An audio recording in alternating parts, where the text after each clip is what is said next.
오늘의 천류옥정 이야기는 세상 지혜자, 세속 현자에 대한 이야기입니다.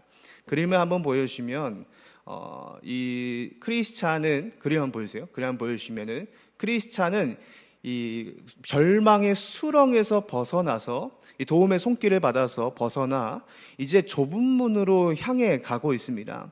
그런데 멀리서 아주 세련된 한 현자가 등장합니다. 그는 세련된 옷을 이렇게 입고 있습니다. 그 이름이 세상 지혜자였습니다. 그는 크리스천의 몰골을 보면서 이렇게 혀를 차며 이야기합니다. 여보게 친구, 자네의 몰골이 그게 무엇인가? 그 더러운 짐 때문에 고상이 진짜 많아 보이네. 내가 자네에게 훨씬 더 안전하고 훨씬 더 좋고 훨씬 더 고상한 길을 알려줄게. 굳이 저 멀리 있는 좁은 문까지 가서 그 문제를 해결하지 않아도 돼. 그러면서 그 죄의 짐을 벗을 수 있는 방법을 알려주는데, 바로 도덕이라는 마을에 가서 율법주의자를 찾아가라. 만약 그가 없다면 그의 아들 예의라는 자가 있는데 그들이 너의 짐을 풀어줄 것이고 너는 그곳에서 상류사회의 사람들처럼 살아갈 수 있을 거야. 그리고 이 크리스찬은 이 세상 지혜자의 말에 넘어가 도덕 마을로 행하게 됐다가 오늘 천류옥정의 이야기입니다. 사랑하는 여러분, 우리는 이 이야기를 들으면서 너무나 당연하게 이 세상 지혜자의 말은 거짓말이고 우리는 좁은 문으로 가야 한다는 것을 당연하게 알고 있습니다. 그런데 여러분, 오늘 이 이야기를 통해서 우리는 한 가지를 깨달아야 하는데, 바로 경각심을 가져야 한다는 겁니다. 왜냐하면 오늘 크리스천도 그 속임에 넘어갔고, 오늘 우리가 읽은 골로새서 안에서도 그 초대교회 안에는 그렇게 성도들을 유혹하고 속삭이는 자들이 많이 있었음을 나타내고 있기 때문입니다. 당시 골로새 교회에는 그리스도만으로는 부족하니까 율법과 철학 그리고 도덕적인 행위를 통하여서 너희가 살아가야 한다. 그래야 너희가 온전해지고 구원이 완성된다라고 속삭이는 거짓 교사들이 있었습니다. 이들은 이 바울이 갈라디아서에서 그 갈라디아 교회를 어지럽히는 다른 복음, 곧 예수로는 부족하니까 다른 무언가 율법과 할례를 받아야 한다라고 가르치는 그 거짓 교사들과 같은 종류의 사람이었습니다. 바울은 이런 거짓 목소리를 그의 서신에서 아주 심각하게 경고하며 교회 안에 있는 성도들에게 경각심을 갖도록 경고합니다. 바울은 그들의 모든 말은 빈 껍데기에 불구하고 우리의 영혼을 납치하려는 유괴범과 같은 자들이다라고 가르치죠. 그런데 문제는 그 속삭임들이, 그 거짓 교사들이, 그 거짓말들이 그때 당시에만 있었다는 것이 아니라 오늘 우리에게도 같이 있다는 겁니다. 그래서 우리는 바울이 이 골로새서에서 전한 이 본문을 통해서 여전히 우리의 귓가에 들리는 그 세상 지혜자가 말하는 속삭임이 무엇인지에 대해서 깨닫고, 그리고 바울이 그토록 수호하고자 했던 복음의 본질이 무엇인지에 대해서 나누겠습니다. 먼저 오늘 본문 8절을 보시면 이렇게 말을 합니다. 누가 철학과 헛된 속임수로 너희를 사로잡을까 주의하라. 이것은 사람의 전통과 세상의 초등학문을 따름이요 그리스도를 따름이 아니니라. 바울은 여기에는 나타나지 않지만 가장 먼저 했던 단어가 주의하라 였습니다. 헬라의 본문에는 주의하라가 먼저 나오고, 뭘 주의하라라고 말하냐면 너희를 사로잡으려고 하는 자들을 주의하라라고 말을 합니다. 바울은 여기서 사로잡다라는 이 단어를 사용하는데 신약 성경에는 단 한 번도 등장하지 않는 단어를 사용하면서 그들에게 경각심을 일깨워주고 있는 겁니다. 여기서 이 사로잡다라는 이 단어는 뭔가 유혹하거나 설득을 해서 그들을 막 휘감아 사로잡는 이러한 뜻이 아니라, 당시 전쟁에서 승리한 군대가 패전국에 있는 그 백성들을 이 쇠사슬로 끌고 가는 그러한 사로잡음을 의미합니다. 곧 세상의 지혜는 우리를 돕는 것처럼 다가오지만 실상은 복음으로 말미암아 자유롭게 된 우리의 영혼들을 쇠사슬로 묶어서 그들에게로 끌고 가려는 속셈이 있다는 겁니다. 바울은 여기서 또 아주 흥미로운 언어 유희를 사용하는데, 여기서 이 사로잡다라는 단어는 당시 이 유대인들이 모였던 회당과 아주 유사한 발음입니다. 곧 바울이 지금 이렇게 말하는 겁니다. 너희가 지금 주의해야 할 자들이 있는데 그들은 바로 저 회당 율법주의자들이다. 그들이 복음 안에 자유롭게 된 너희들을 사로잡을 거다. 그래서 너희를 율법주의 안에 가두게 하려고 할 건데, 그러니 너희는 그들을 주의하라, 조심하라 라고 말합니다. 이 골로새서의 해당 율법자들은 오늘 세상 지혜자가 크리스천에게 소개한 율법주의자와 같은 자입니다. 여러분, 이 세상 지혜자의 목적이 무엇이겠습니까? 그들이 옳다는 것을 증명하기 위해서 우리들을 꿰어서, 우리들을 속여서 우리에게 영혼들을 그들 안에 솎아 놓으려고 하는 것이 그들의 목적입니다. 그리고 우리는 이 세상 지혜자가 크리스천에게 던진 첫 번째 질문에 좀 주목해 보아야 합니다.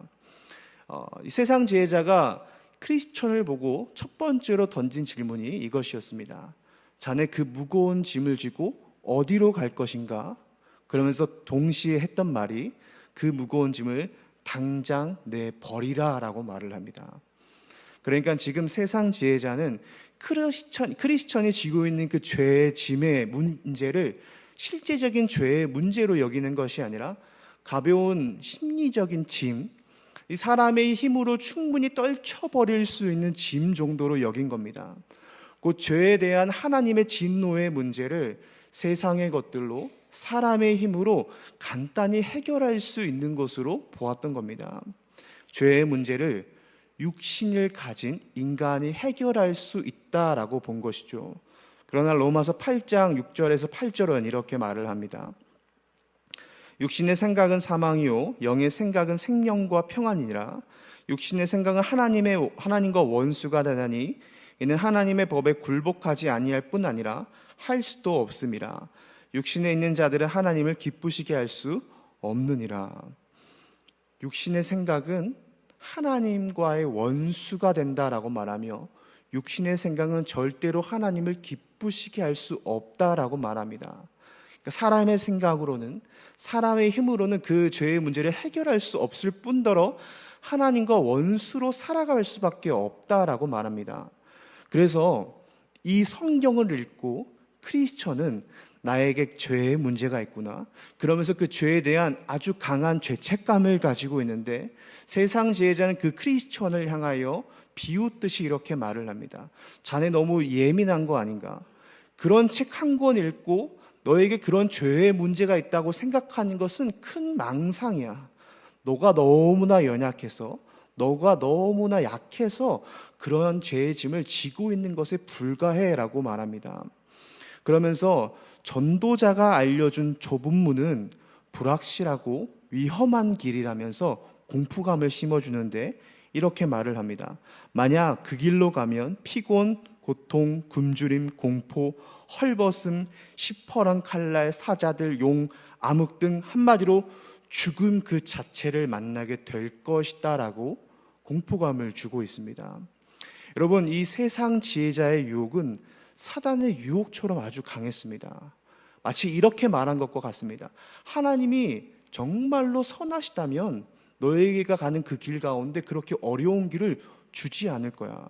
자네를 그렇게 공경에 빠뜨리는 분이 절대 그럴 수 없어. 오히려 저 전도자가 너를 잘못된 길로 인도하는 거야 라고 말하는 것과 같습니다. 그 세상 지혜자는 크리스천이 지금 걷고 있는 십자가의 길을 고통의 길로 둔갑시키고 다른 길, 인간적인 길, 세상적인 길을 축복의 길로 둔갑시키는 사기꾼과 같았습니다. 사랑하는 여러분, 우리가 성경을 읽으면서 그 성경을 통해 하나님의 은혜를 받는 것도 너무나 중요하지만 그 성경 속에 있는 경고에 대해서 우리가 경각심을 가져야 할 필요성이 있습니다. 우리가 그 받은 은혜에 대해서 어떻게 하면 수호할 수 있을까에 대해서 생각해야 한다는 겁니다. 여러분, 우리의 힘으로는 절대 그 사단의 속삭임을 이길 수 없습니다. 초대교회에도 수많은 거짓 교사들이 예수님을 믿는 자들을 수없이 깨어내었습니다. 그래서 바울이 갈라디아서에서 그토록 격렬하게 비난했던 그 대적자들이 누구입니까? 바로 세상 지혜자와 같은 유대교적 그 복음을 전한 사람들입니다. 그들은 각 개종한 이방인 그리스도인들에게 찾아가서 이렇게 속삭였습니다. 바울이 예수님을 믿는 것만으로 충분하다고 그랬지? 아니야. 예수님 믿는 것도 좋지만 온전히 하나님 안에서 구원을 받기 위해서 너희가 율법도 행해야 되고 너희가 할례도 행해야 돼. 이것을 오늘날 버전으로 말하면 예수님 믿는 것으로 충분하지 않아. 너희가 교회에서 이것도 해야 되고 저것도 해야 돼 라고 말한 것과 같습니다. 곧 예수는 단순히 시작일 뿐이고 그 구원의 완성은 너의 노력에 달려있다라고 말하는 거죠. 여러분, 이것이 세상 지혜자가 말한 도덕마을의 논리입니다. 곧 예수, 좁은 문으로 가는 것만으로는 부족하니까 율법주의자, 세상의 지혜, 세상의 학문, 그런 것들을 통해서 너의 그 구원을 완성시키라고 말하는 겁니다. 여러분, 바울은 이들을 향해서 갈라디아서 1장 8절에 이렇게 무서운 선포를 합니다.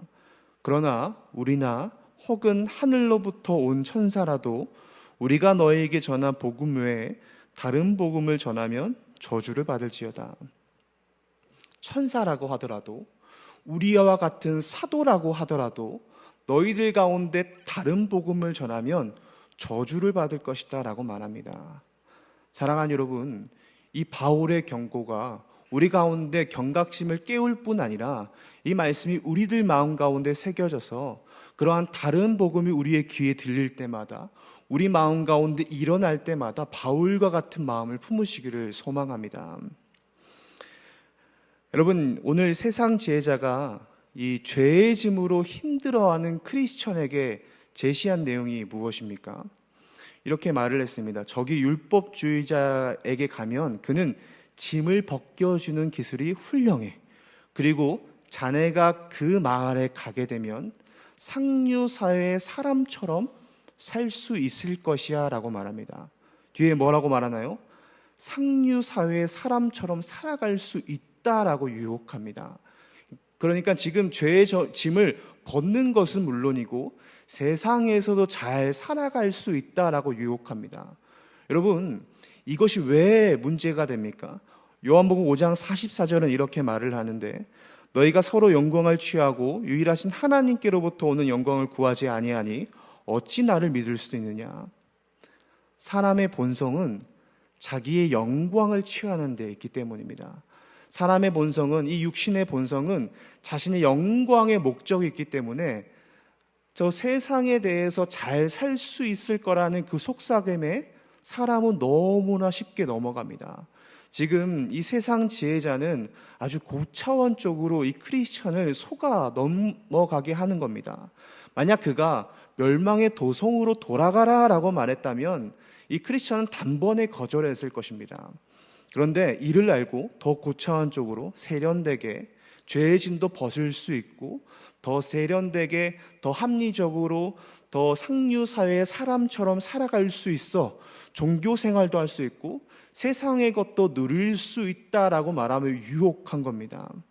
여러분, 민수기 25장의 부올 사건을 기억하십니까? 이 모압 왕 발락이 발람을 통하여서 이스라엘을 저주하라고 했는데 저주가 되지 않자 모압의 여인들을 사용해서 그들을 이스라엘을 음행의 죄로 넘겨버린 사건입니다. 곧 이스라엘의 신앙적인 면에서는 절대로 넘어지지 않자 세상적인 유혹으로 그들을 넘어뜨린 겁니다. 오늘 세상 지혜자의 전략도 사단의 전략도 같습니다. 여러분, 신앙에 대해서 비슷하게 말하는데 왜곡시켜버립니다. 신앙생활, 교회 적당히 다니고 11조 내고 봉사하는 것으로 충분해. 네가 그 교회 안에서 하라고 하는 것들 하기만 하면 천국행 티켓을 갖는 것과 같아라고 말합니다. 그러면서 세상에서는 네가 원하는 대로 살아야 돼. 네가 생각하는 대로 살아가야 돼. 네가 말하고 싶은 대로 말하고 네가 원하는 대로 다 누리며 살아가. 곧 신앙과 우리의 삶을 분리시키면서 가르칩니다. 사랑하는 성도 여러분, 이 거짓말로부터 벗어나시고 이 거짓말로부터 경각심을 가지시기를 소망합니다. 우리가 걸어가는 그 길, 좁은 길, 순례의 길은 절대로 그런 길이 아닙니다.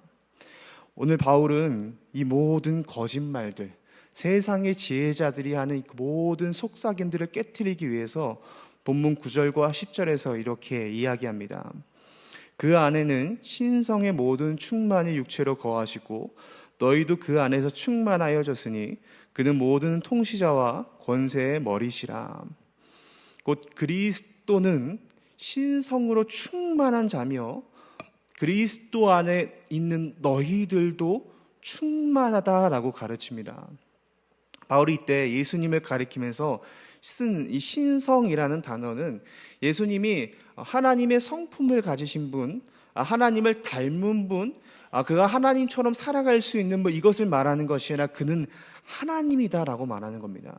그의 본질 자체는 하나님이시며 하나님께서 충만한 그 몸의 형체를 취하신 오신 하나님, 그분이 바로 예수 그리스도다라고 말하는 겁니다. 그렇기에 예수 그리스도에게만 참된 생명이 있는 것이고 우리를 참된 생명으로 이끌 수 있는 겁니다. 세상에 있는 가치, 세상에 있는 도덕, 율법, 선행에는 절대 이 하나님의 본질이 담겨 있지 않습니다. 오직 예수 그리스도에게만 하나님의 본질이 담겨 있는 겁니다.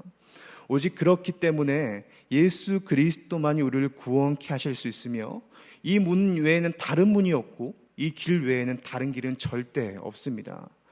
사랑하는 여러분, 예수 그리스도는 2000년 과거에 그때에만 능력이 있었던 분이 아니라 지금도 모든 통치자와 권세의 머리로서 우리를 충만하게 하시는 하나님이십니다. 세상 지혜자는 도덕을 배워서 세상의 가치를 배워서 세상에 말하는 것들을 통하여서 충만해지라라고 가르치지만 그리고 세상도 마찬가지로 믿음만 가지고는 안 되니 세상에 있는 것들을 통하여서 그 빈자리를 채우라고 가르치지만 절대로 그것이 아닙니다. 오늘 바울은 그리스도 안에 너희가 이미 충만하다라고 가르칩니다. 예수 그리스도를 믿는 너희가 예수 그리스도를 믿음으로 너희가 충만하다라고 가르칩니다. 여러분, 그리스도 안에 있는 우리는 충만합니다. 그리스도도 필요하고 세상에 있는 것도 필요하니 그리스도만으로는 부족하다라고 말할 수 없는 겁니다. 오직 그리스도 안에서 오직 예수 그리스도로 충분한 삶이 예수님을 믿는 우리들의 삶입니다. 바울은 그리고 이제 우리가 받은 그 구원의 본질에 대해서 설명하는데 바울이 그토록 수호하고자 했던 그 복음의 본질에 대해 이렇게 가르칩니다. 먼저 골로새 2장 11절입니다. 또 그 안에서 너희가 손으로 하지 아니한 할례를 받았으니 곧 육의 몸을 벗는 것이요 그리스도의 할례니라. 바울은 너희가 할례를 받았는데 그 할례는 손으로 하지 아니한 할례라고 가르칩니다. 여기서 말하는 할례는 육체적인 할례를 가리키는 것이 아니라 예수 그리스도를 믿음으로 말미암아 받는 마음의 할례를 의미합니다. 바울은 너희가 이 할례를 받았는데 이것을 말하면 이것은 손으로 아니한 할례다라고 가르칩니다. 곧 사람의 의지나 노력이 조금도 개입되지 않은 하나님의 단독 사역임을 말합니다. 당시 할례는 사람이 손으로 직접 하는 거였죠. 그런데 이제 예수 그리스도로 말미암아 이 할례는 사람이 하는 것이 아니라 하나님께서 하는 것이다 라고 말합니다. 곧 본질적으로 율법이 말해온 모든 행위와는 다른 것을 지금 말하는 겁니다. 마음의 할례는 우리 안에 있는 굳은 마음을 제하시고 새로운 마음으로 창조하시는 하나님의 재창조의 사건입니다. 마음의 딱딱한 부분을 잘라내서 좋은 부분만 남기는 것이 아니라 우리의 마음을 새롭게 창조하시는 사건입니다. 하나님께서 새롭게 우리를 빚으셨습니다. 이 창조의 사건에는 사람의 공로나 사람의 시간, 사람의 노력이 비집고 들어올 틈이 전혀 없습니다. 사랑하는 여러분, 우리가 죄에 대해서 한번 깊게 생각해 보아야 합니다. 우리는 죄의 문제에 대해서, 구원에 대해서 너무나 쉽게 생각하는 경향이 있습니다. 마치 오늘 세상 지혜자가 크리스찬을 향하여서 당장 그 죄의 짐을 떨쳐버리라 라고 생각하는 것과 같습니다. 곧 사람이 스스로 나의 의지와 나의 노력으로 말미암아 죄의 문제를 해결할 수 있다라고 생각하는 겁니다. 즉각적으로 사람이 마음만 먹는다면 죄의 삶에서 거룩한 자의 삶, 죄의 삶에서 하나님께서 기뻐하시는 삶으로 살아갈 수 있다고 착각하는 거죠.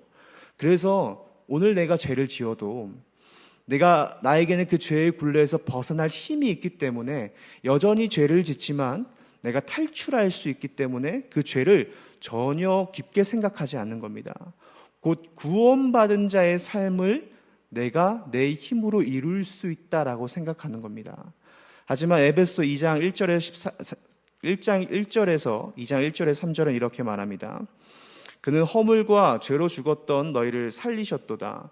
전에는 우리도 다 그 가운데서 우리 육체의 욕심을 따라 지내며 육체와 마음에 원하는 것을 하여 다른 이들과 같이 본질상 진노의 자녀였더니, 바울은 우리가 허물과 죄로 죽었던 자들, 본질상 진노의 자녀였다라고 말합니다. 여러분, 허물과 죄로 죽었다라는 말이 무엇입니까? 죽었다는 것은 시체가 됐다는 겁니다.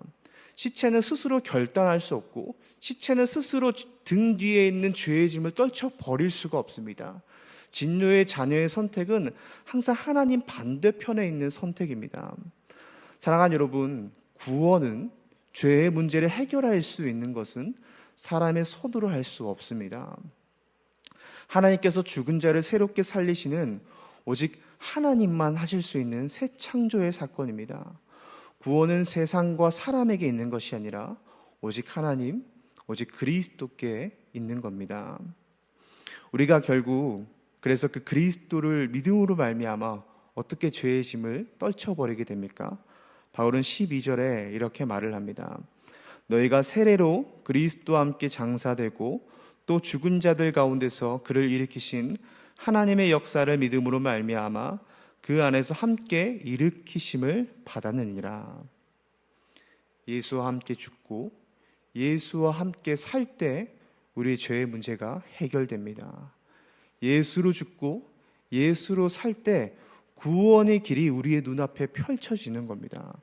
죄의 짐은 세상 학문, 율법, 사람의 기술로 벗겨지는 것이 아니라 오직 내가 예수 그리스도를 믿음으로 예수 그리스도와 연합하여 내가 죽고 예수로 살 때 그 죄의 짐이 굴러 떨어지는 겁니다.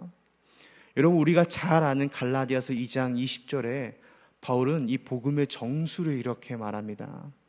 내가 그리스도와 함께 십자가에 못 박혔나니 그런즉 이제는 내가 사는 것이 아니요 오직 내 안에 그리스도께서 사시는 것이라. 이제 내가 육체 가운데 사는 것은 나를 사랑하사 나를 위하여 자기 자신을 버리신 하나님의 아들을 믿는 믿음 안에서 사는 것이라. 여러분, 내가 그리스도와 함께 죽고 그리스도와 함께 살 때, 그 믿음으로 우리가 살아갈 때 여러분, 우리는 온전히 예수 안에서 충만해지는 삶을 살아가는 겁니다. 여러분, 오늘 이 바울의 선포가 세상 지혜자가 가장 싫어하는 선언이고 오늘날 우리를 계속 속삭이고 괴롭히는 사단이 가장 싫어하는 고백입니다. 내가 죽을 때 그리스도의 생명이 시작됩니다. 바라기는 이 바울의 고백처럼 예수와 함께 죽고 예수와 함께 살아 그리스도 안에서 충만한 삶을 살아가시는 저와 여러분 되기를 주님의 이름으로 축복합니다. 이제 말씀을 맺겠습니다. 오늘 세상 지혜자는 우리에게 아주 합리적으로 보이고 세련된 제안을 합니다. 너무 복잡하게 예수만 하는 것이 아니라, 예수와 십자가만 찾는 것이 아니라 교회 안에서 신앙생활도 적당히 하고 사회에 나가서 신영도 얻고 너의 삶 가운데 성취를 쌓으며 살아가. 그러니까 예수만 하는 것이 아니라 예수와 다른 것들을 통해 너의 진정한 삶을 찾아가라고 설득합니다. 그러나 사도 바울은 오늘 우리들 가운데 말합니다. 그리스도 밖에 있는 모든 죄는 빈 껍데기와 같다. 너의 영혼을 꾀려는 속임수에 불과하다. 십자가를 통과하지 않는 모든 길은 다른 복음, 거짓 복음에 불과하다. 사랑하는 성도 여러분, 여러분들은 누구의 지혜에 설득당하고 계십니까?